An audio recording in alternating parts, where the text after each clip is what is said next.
all these people out there accidentally buying the Nintendo Switch 1 instead of the Switch 2 because the box was so confusing and the Switch 2 looks so similar to the Switch 1. Has there been any reports of anybody accidentally buying the Nintendo Switch OG over the Switch 2? I don't think so. I don't know why all that kerfuffle was going on a few weeks ago. Don't make any sense. Doesn't make any sense at all. Because it's being reported as of earlier today, according to Nintendo and their investor relations website, which it has been removed because they kind of jumped the gun, I guess, on reporting this information. Because it was reported it was about 5.4 million, but people are throwing out the number 5 million. They've sold over 5 million freaking Switch 2 consoles in less than a month. 26 days to be exact. 26 days. 5 million consoles. Not a single person was confused and bought a Switch 1. So I don't know why anybody was tripping on that. It's just, rage bait. Like, just, it's stupid. Maybe little grandmas out there. You have to go to the store. If you don't buy it online, you have to go to the store and be like, hey, I need the new Nintendo Switch. Even if you don't know that it's called the Switch 2, like, I need the new Nintendo Switch. They're going to be like, we don't have any, right? Or they're going to be like, okay, that's the Switch 2. I have to go get it. You're not grabbing it off of the shelf. But whatever. It's neither here nor there, as the ladies like to say. This is the fastest selling console ever.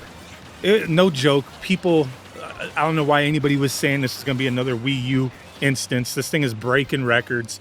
It took the Switch 1, the OG Switch, 4 months to reach this number, which the Switch 1 is like the hottest, highest selling console ever almost. I don't know if it beat the PS2 yet.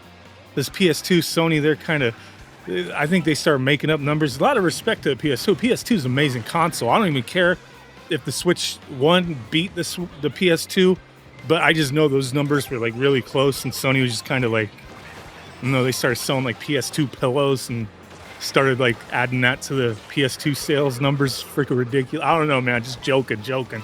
But yeah, Switch 1 was crazy numbers, dude. Switch 2, we'll have to see that momentum keeps building up. But we don't know, man. Or I always say with the Switch, with Nintendo in general, it's more about their games. It's about those first-party games. It's exclusives. It's always about exclusives to me. I don't care what anybody else says. I would always see somebody, I don't remember who it was, in my comments, they'd be like, oh, if all the companies combined together and just started putting all their games on the same consoles, that's the stupidest thing I ever heard. Just be a PC gamer. Like, I don't care. I'd be like, oh man, they need to bring Mario to PC. No, they don't. And then Nintendo doesn't need to make consoles anymore. And then there's never going to be any innovations with the way they do hardware, in the sense that they won't do like these quirky little things. Like, not saying their hardware's, powerful or anything, but like, they do this hybrid handheld thing with this crazy HD rumble and mouse Joy-Cons, stuff like that. Like, they do neat little things, right? Then there'd never be any reason to do stuff like that if you just put everything on the same system or on PC, and then people, hey, if you want to play everything on PC, keep upgrading, having to, buy parts, or you can't play everything, you got troubleshooting and whatnot to try to make sure all your games run, buy new components, make sure you got enough RAM. Graphics cards are freaking expensive, It's been getting better, though, I think, with PC gaming, as far as like developers like trying to make sure that their games are like can be played amongst like many different setups nowadays. I don't know. It seems like it's a little bit better, but it still can be very expensive. So console gaming always has its place. But yeah, you have to have exclusives, and I think like other companies outside of Nintendo, Sony, and Xbox have kind of lost their way with that a little bit, especially Xbox. But they're more so, to me, they're just a game company now. Like, I saw something earlier talking about how like they can't push hardware anymore. They have to do these weird little things like the Asus ROG Xbox and the Xbox Edition and the MetaQuest Xbox Edition. Everything's an Xbox. They have to do that kind of stuff to keep pushing out their games, and that's fine. But it is what it is. What were we talking about? Nintendo. That's right. So the other thing too, it was reported, I think, a few days ago with a Nintendo shareholder meeting where they had a shareholder asking about game key cards, mentioning how they're a half-baked measure with little appeal. We've all been kind of saying that for a while now. Now, I have one game key card, and that's Street Fighter 6, and I freaking hate it. I really do. I don't like that in the sense that, like, well, you pop that bitch in and it just downloads the game and you still got to like use it. It's just a download code on a game card, on a cartridge, and you have to use it for access to play the game. But then you have to have storage either on your device or on a micro SD card. These new, they're not exactly new, but the micro SD Express, they're not new, but they're new to being used for, video game systems anyway. And they're more expensive. It's like $70 like for a 256 gigabytes when you can get like 256 gigabytes of a non-express card for like $15. You know what I mean? It's ridiculous. So the prices will go down over time, but all these third parties, all of them, they're using game key cards. And this like shareholder was talking about like I said, how there's little appeal, but most third parties are using them, and asking if that has anything to do with the poor third party sales. Just third parties not doing too well, and how it's kind of been historic with Nintendo anyway, I guess. But the Nintendo president didn't really answer anything to do with that, with the third party games, talking about poor sales or the game key cards with that, correlating any of that information. Just kind of mentioned like how they work, which everybody already knows, and I'm sure the shareholder understands how they frickin' work. But just mentioned like how they consulted with these third-party companies and developers on, coming up with these options and talking about the game key cards to, check with them on, hey, this is something to be an option to bring your games to physical, this new physical media option to bring your games to retail, to have more physical media retail options for third parties to be in those storefronts on those physical shelves. If you go to a store like Best Buy, Target, Walmart, I don't go to Walmart too often, but I'm sure it's the same because I know at Target and I know at Best Buy when I go there, like the Xbox section is nearly like gone. It's almost like when CDs started disappearing, music CDs, the Xbox section doesn't even exist anymore. It's freaking crazy.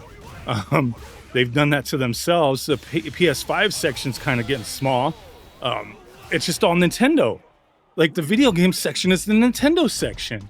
So it's like, yeah, they want to have those physical copies on the shelves in the stores. They want their presence known in the stores. So I think the physical media aspect of it is still important to Nintendo. They want that space in the stores with their logo everywhere. So it's very important. It's very important. But these game key cards are freaking dumb. And people are taking notice of it. And it's not that it's a complete bad idea. It's the same thing as buying a PS5 disc or an Xbox Series X disc, popping it in your system that just loads everything onto the console. It's the same freaking thing, essentially. It's just that with Nintendo, you get very little memory on your system, and you buy the 256 gigabyte micro SD card for like $70. And these games are like 12, 32 gigs, 60 gigs, all these gigs. It's like every game that's coming out is a freaking game key card. How many games are you going to be able to load onto your system? You're going to be micromanaging that space. That's what's really annoying about it, is that we don't have like 4 terabyte cards. And if we did, they'd probably be more expensive than the freaking system. That's what the problem is. So, I mean, this is a Nintendo issue. They decided apparently that just put out 64 gigabyte physical media game card options for everybody and charge whatever they charge to the developers, to the publishers, and then give them the option of like, hey, you could use these game key cards for a hell of a lot cheaper.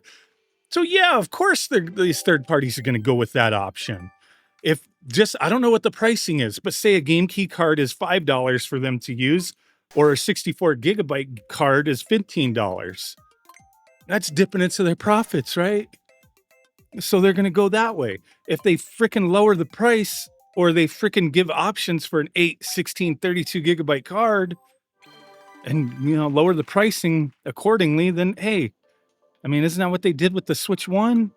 I don't know, man, but it is what it is. It is what it is.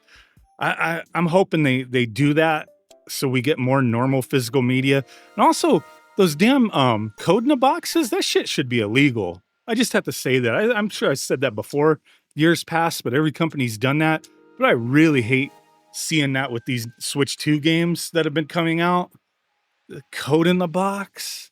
Oh my god, dude. Get the hell out of here with that. But yeah, there you go. Just some stuff going on with the Switch 2. Thanks for watching. Let me know what you think. Bye.